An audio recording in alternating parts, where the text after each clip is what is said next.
So let's shift our focus from the war in West Asia to the one that's been continuing in Europe. It is the 600th day of the Russia-Ukraine war. So what's happening on the ground? Now, Russia has launched an overnight attack. It has rained down 5 missiles and 12 Kamikaze drones on Ukraine. The missiles targeted northern and eastern regions. The drones were launched in several directions, but they targeted the western part of the country. The Ukrainian Air Force has said that it has shot down most of the strikes, but the missile fragments damaged several private homes. 3 civilians have been hospitalized, and Russia is also carrying out its biggest offensive in months. It has widened the front of its war against Ukraine. Which Ukrainian town is it targeting now? It is Avdiivka, which is some 20 kilometers west of the Russian-held territory of Donetsk. Now, this is where it lies on the map. The Russian military has shelled Avdiivka for 5 straight days. Now, 2 civilians have been killed. 1 woman has been critically injured. Listen in to what her husband has to say.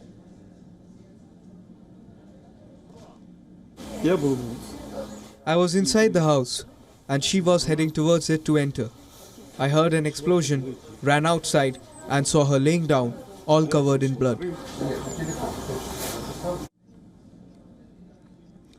The shelling and airstrikes have leveled multiple buildings in Avdiivka. People are believed to be trapped underneath the rubble, but the situation has been so bad that all rescue operations stand halted.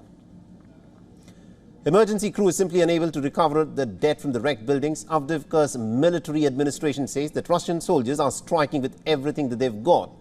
And there have been bouts of shooting, artillery, multiple rocket launchers, mortars and also a large number of aircraft. Both Moscow and Washington have described this as the new Russian offensive. But for Ukrainians, Avdiivka has become a bit of a watchword for resistance. Ukrainian forces have clung on to the town despite the constant Russian strikes. Back in 2014, when the Russian-backed separatists had seized the areas of eastern Ukraine, the town had held off significant attacks. It's now undergone some serious fortification since then, and there have been attacks in other parts of Ukraine as well. 2 people have died in the Kherson region in the relentless shelling. 3 others were injured, and 2 guided bombs later hit key infrastructure in the Kherson city. This sparked a partial blackout and also disrupted the area's water supplies. 2 people were killed in the Kharkiv region. Their homes were destroyed in a Russian air attack. You see, Russia has upped the ante. The Russian military has in fact bolstered its positions across the entire front lines with Ukraine. President Vladimir Putin has said that Ukraine's counteroffensive has completely failed, and now it appears that the Russians are on the offensive as winter is beginning to set in. As for the counter-offensive, which is allegedly stalled, it has completely failed. We know that in some parts of the combat activities, the opposing side is nevertheless talking about new active offensive operations.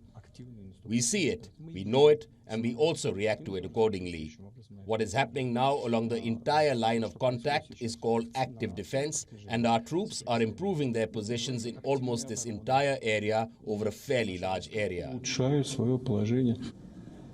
So what is Ukraine doing? Well, it launched 27 missiles over Russia, mostly over the Kursk region. Russia's defense minister said that it has downed about 20 of them. As for Ukraine's counteroffensive, it has made very little progress in the east near Bakhmut, and in the south, where Kiev hopes to reach the Sea of Azov. The Ukrainian forces have retaken some strategic villages.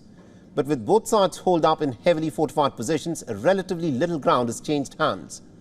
Meanwhile, in Luhansk, there's been an exhibition of weaponry. Russian-installed authorities showed off trophies that they had captured from the Ukrainian army. So what's exactly on display? Well, an armored multi-purpose transporter, an anti-aircraft missile system, artillery installations, amphibious vehicles, and also infantry fighting vehicles. Listen in to what a resident had to say on this. I'm glad that the enemy's weaponry is standing in our territory and not being used in a combat for killing civilians or some other disaster. It stands peacefully and not doing any harm. Now, the war continues unabated for about 600 days now, and an end isn't in sight anywhere. WION is now available in your country. Download the app now and get all the news on the move.